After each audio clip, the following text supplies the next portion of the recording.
Well, good morning, lovely ladies and gentlemen. Steve Collins coming to you back from partly cloudy San Antonio, Texas, the second most powerful, passionate, purposeful coach and speaker in the world. Hope you guys are fired up and ready for a fantastic Monday today.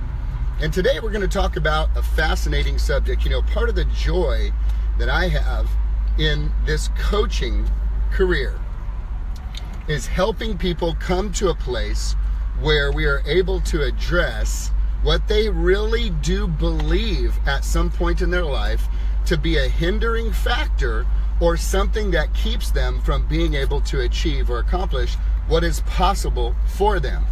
Most people don't realize that they have a huge arsenal of weapons that are actually used against their own growth through the things they say to themselves, like, I don't have enough time, I don't have enough money, I don't have enough education.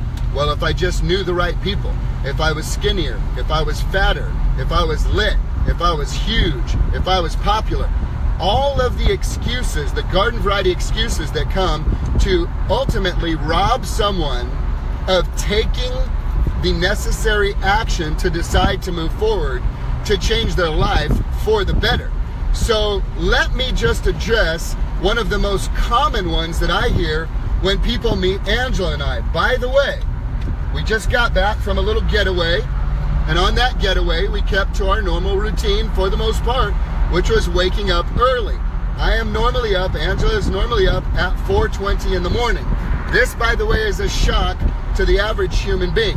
Now, when you have 7 children, you have 6 at home, 4 teenagers, a real estate business, a coaching business, a health and fitness division being led by one person, a fitness competitor who is in and out of those competitions at any given time. What you discover is that nobody, quote, has enough time. Nobody does. It's not about having time, it's about making time for what's important to you. So in our coaching program, our goal is to change people's language around their excuses. In my coaching program, you are fired on the spot if you ever say, I didn't have enough time. You must say, and are trained and coached to say, it wasn't a priority. You see, when it's important enough, you get it done. So, I'm not a morning person, Steve. You say, if I was a morning person, then I could do that. But you say, I'm not you guys get up at 5 a.m. to work out. I'm not a morning person. You guys do your planning, but I'm not a morning person. You guys have breakfast with each other and spend time praying and reading your Bible. Well, I'm not a morning person. Well, sweet sugar fly honey plum, ain't nobody wakes up and all of a sudden is a morning person. Maybe there's a few of them out there, but you become one when it's important enough to you. And to this point, it's an excuse. So let me ask everybody a question who lives in the United States of America, who has participated in a once-a-year event, and tell me if you became a morning person, and it's this. Once a year, we have something called Spring Forward. Spring Forward is where your dog don't know the time changed. Your baby don't know the time changed. But your boss knows the time changed. So I'm going to ask you this. Did you come to work an hour late for the rest of the year? Or did you readjust your life around the numbers on the electronic device on your bedside table? Oh, you did? Very cool. So did I. And there you go, ladies and gentlemen. You were not a morning person when you acknowledged, if I come to work an hour late every day, I'm going to get fired. You acknowledged there's this thing called Spring Forward. It's no longer 6, it's 7, and you had to start getting up an hour earlier than your body believed it was. And you may have walked around like a zombie for maybe a week, depending on how old you are. If you were 20, you adjusted pretty quickly. 30, a little tougher. 40, it took you a minute. 50, 60, 70, took you a minute. But I'm not a morning person, Steve. I just can't do. Nobody's a morning person. But when we had Spring Forward, baby, you became a morning person or you got fired. Am I right about it, ladies and gentlemen? So let me give this example to you as a parent. But I'm not a morning person. In the middle of the night you hear something funny, and it's 3 in the morning. You hear something funny, so do you go to your child's room? Your child has been throwing up on themselves, laying on their back, and they are choking. What do you do? Well, little Johnny, I would help you, but Mama's not a morning person. It's 3 a.m. You just gonna have to Jimi Hendrix on me, sweetheart. I'm so sorry. What do you do? And I know you're tripping. I want you to trip. This is what I call DKR, Dying Kid Resourcefulness. Every one of us has DKR, Dying Kid Resourcefulness, in us. I'm not a morning person, little Johnny. You're gonna have to choke on your vomit. No, you don't. What do?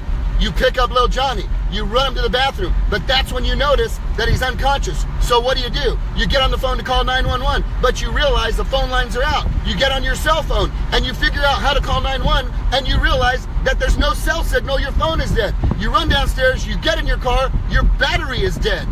At what point do you say, little Johnny, I'm so sorry, I'm not a morning person, and my car's dead, and my phone is dead, and it's like 3:30 in the morning, little Johnny, I'm sorry, you're just gonna have to go meet Jesus, little Johnny. At what point do you quit? At what point do you throw in the towel? At what point do you give up because you're a morning person? Do you feel me, ladies and gentlemen? Send me a thumb if you feel me. Do you feel me? Yes, I know I'm causing you pain on Monday. It's the pain of your growth. It's the pain of your brain saying, oh my gosh, if it's important enough to me, I'll find a way. If it's not, I'll find an excuse. But I'm not a morning person. Well, guess what? Welcome to a sucky life for the rest of your life. Welcome to excuses. Welcome to staying stuck where you are, because you, who could get up when America said, spring forward at 7 a.m. and went, this sucks, for a week, and then you got over yourself. Well, guess what, ladies and gentlemen? You want to get in better shape? You want to write a book? You want to build wealth? You want to have better relationships? You want to get to know your kids better? You want to get to know your craft better? You want to have more time with God? Spring forward. Spring forward yourself, sucker. You don't have to wait till Merca makes you do it. Spring forward. Trip out for a week. Suck it up for a week. Be a man or a woman for a week. Get it on, get it going. You have the opportunity. Well, little Johnny, you're just gonna have to die on your throw up because Mama's just too tired. Mama's not a morning person. No. Mama gets it done no matter the time of the day, because when it's important enough, you will find a way, and if it's not, you will find an excuse. So let's you and I end our little soliloquy this morning with this simple statement. You have resourcefulness inside you like nobody's business. You just wait for an emergency to wake it up. Well, I have news for you, ladies and gentlemen. However old you are, you ain't gonna live forever. You ain't gonna live forever. Guess what? This ain't a dry run. You got one life up in her, and you have the opportunity to become, to be, do, and have more. If you will allow yourself to recognize the power that you have to choose to decide, I'm not a morning person. Become one. Become one. You do it every year at Spring Forward. Ladies and gentlemen, if your kid was dying upstairs at 3 in the morning, you don't become there's no excuse. Mama's not a morning person. You're just going to have to stay sick and die, Johnny. No. You get it done what's important enough. So let's just end our conversation with this. If you're not doing it, it's not because you're not a morning person. It's not because you don't have enough time. It's not because you don't have enough resources. It's because you've simply acquiesced to the sucky statements you've agreed with most of your life, have allowed you to be a victim, and put you in a position when you see people achieving a high level where you become a hater. And I have news for you. You're not hating on them, ladies and gentlemen. You know what hating really is? Hating is when you look at somebody else who's accomplishing and achieving what you in your heart know you are capable of achieving, and you are not, because you know deep down inside you're making victim baby whiner excuses to not move forward in action. Now, I get it. I ain't saying it's easy, y'all. I ain't saying it's easy. That's where just a few champions in this world, y'all.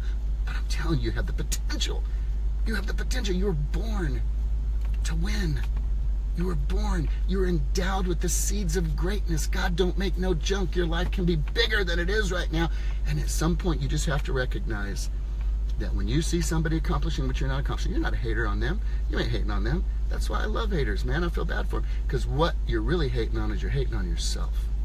because that person reminds you of your potential, your possibilities, your opportunities that you are not taking because you're in agreement with victim baloney mindset stuff like, I don't have enough time, don't have enough resources, don't have enough money, don't have enough education, I'm not a morning person. All this BS crap, baloney sandwich crap you've been telling yourself, probably since you were real young, y'all. And when you see someone achieving what you know is possible for you, you're actually hating on yourself, you're not hating on them. So ladies and gentlemen, let me share this with you. You have the opportunity and the ability to become more than you currently are. You just have to make a decision that it's important enough. This is your life.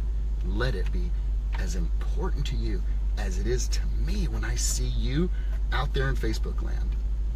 I wake up every day on fire to make sure somebody has an opportunity to change. I hope today it's you. Have a great day, guys.